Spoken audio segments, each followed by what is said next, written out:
In this episode of Careers That Matter, I'm joined by Cruz Gamboa, who's an executive coach, a mentor, an advisor, helping people to realize their full potential. Cruz, welcome. Thank you, Stu. You have a very interesting and unique job. When you go to work in the morning, what does your day look like? What are the things that you do, to get through the day and earn your living? Yeah, so the first thing that I do as I get up is I get active on LinkedIn. And, LinkedIn is sort of like my main way to connect with my clients and my community. And it's taken me a while to build that community, and it's on the up and up. So I spend about half an hour to 1 hour. I post almost every day on the things that actually matter to me, no pun intended. And yeah, that's basically what I do. The first hour, it's really all about LinkedIn and connecting. And then I go to the gym. Wow. And there I actually start thinking about, I start preparing myself mentally about, the meetings I'm going to have. I, listen to some podcasts on things that pique my interest. Books that I read, that's kind of like my time to catch up on my reading, or my audiobooks, so to speak.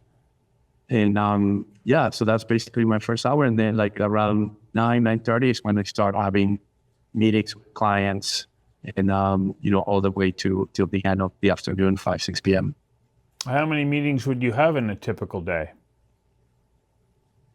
Typically about 3 or 4. Some of them are actually like actual meetings with my clients, and some of them are just with prospects. I have a lot of networking conversations, just kind of like warming different clients for future business, just trying to understand whether we're a good fit, how I can help them. It started like, honestly, when I started doing this, it started really slow. And it was a little bit scary. Doing your own business is, as you know, it's a little bit scary at the beginning. But then once you find your groove and you start, making connections and you start being more comfortable in your skin, then it just becomes something that you do. You have to grow clients and keep the clients that you have and make them happy and successful. So how intense are these sessions with clients, and what are the kinds of topics that you might cover? It really depends. In some clients, it's about kind of running like mini workshops to talk about, strategy, how they're managing cash flow, sort of like how do they like to set up their reporting so that it actually reflects their business. So it's a lot of conversation. It's sometimes it's just more me acting more as a coach. It really depends. Each client has different needs, but it definitely for all of them, they take about an hour, 2 hours, sometimes even more. It's really about connection, and it's a lot of my meetings are through Zoom. And that obviously makes it a little bit more complicated because you have to be more present and pay more attention to the body language. That's one thing that I really ask from my clients. I don't like just to talk on phone. I like to see their body language, and I like to kind of like get a full visual of how they're feeling. If they like something or not. Sometimes we, as human beings. Sometimes we speak with our bodies, right? And more than not only with our voice. So I'm a big believer that it's best to have full that full spectrum of all the senses if possible. So I would imagine that you're kind of on call for a lot of your clients. I'm sure that you probably have scheduled meetings, but suddenly they have a problem. Do they call you? So that leads to, do you have boundaries around how long you work during the day and how many days out of the week you work? That's actually a great question, and I'm going to answer it very honestly. I know that I need to have more boundaries, but since I just started in my business, I try to give my clients full access to. And that's just the reality of it. I think as I get busier, I think that's just going to be physically impossible to be able to do that.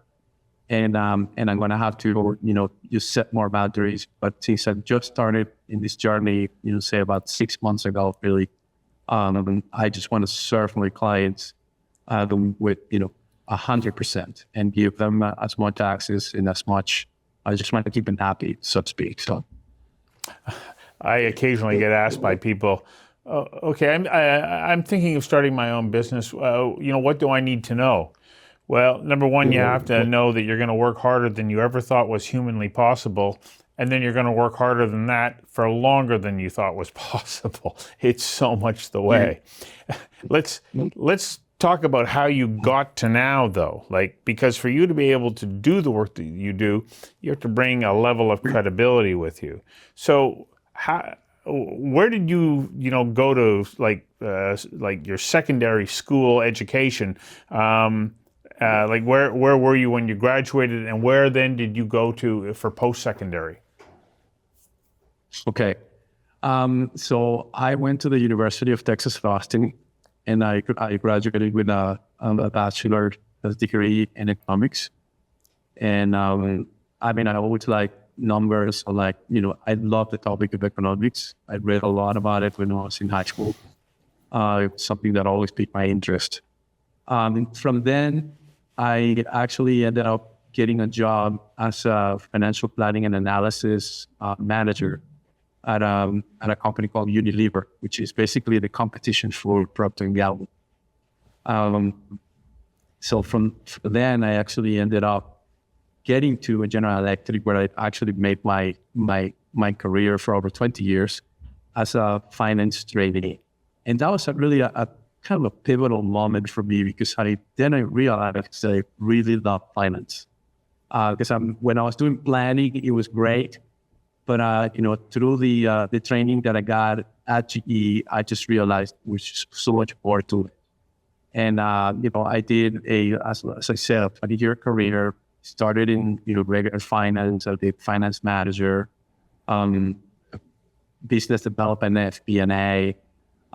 Then I went on to GE Capital. I had 6 years at GE Capital, where I was an underwriter. So that was another sort of a pivot for me, because I went from being in core finance to being in more corporate finance, being an underwriter, looking at hundreds of companies, financials, kind of like trying to determine whether they were subjects of credit, people that you can lend to, looking at their, sort of their risk profiles, making an assessment on their management teams, negotiating complicated loan documents.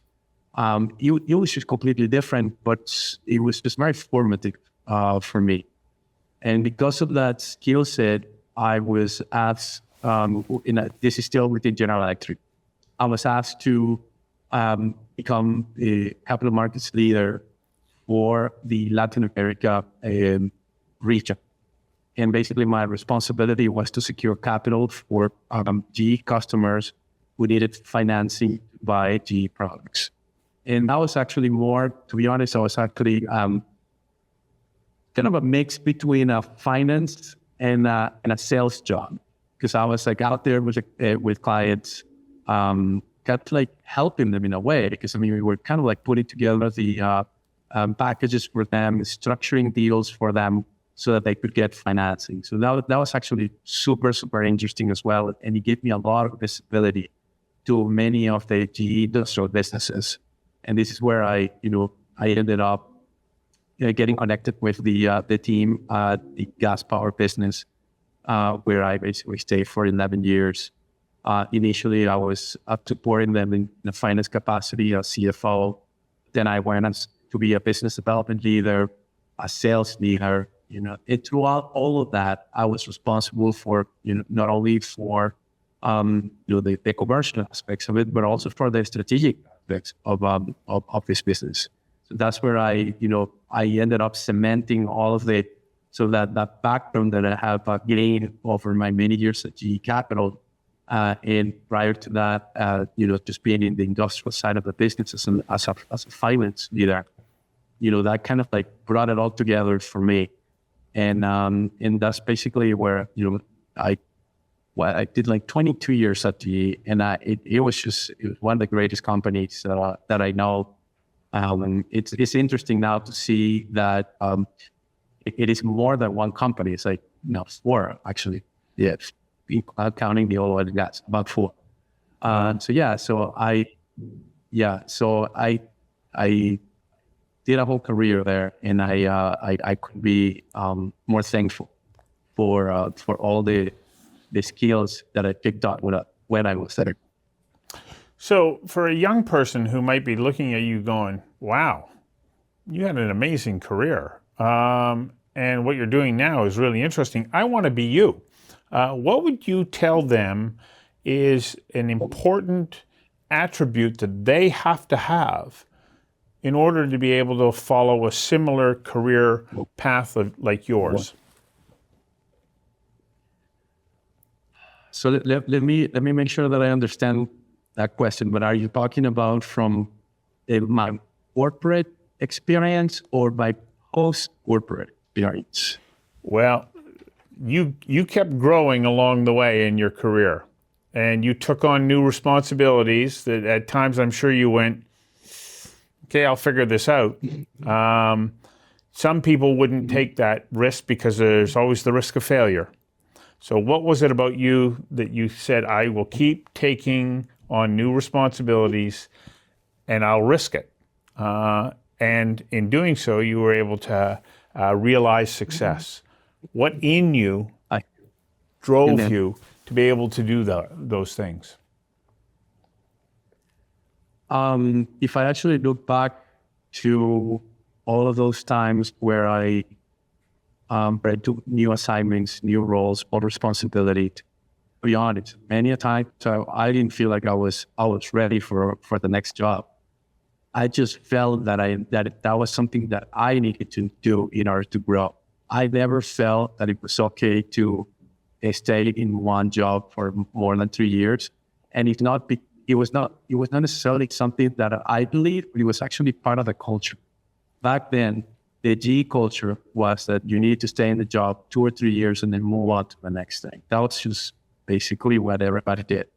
And I was just kind of like, in a way, I just following what everybody did. But over time, I realized that there is something to be said about just becoming a specialist in one field. When you focus on something and you become a master in it, that is one path that can actually be as good as the other path, which is just to basically be exposed to several things. My recommendation is that if you are going to, if you're thinking about your career, think about your career as improvement adjacent to your existing role. So if you're going to go, say for example, right, let's use a finance career. You start as a finance trainee.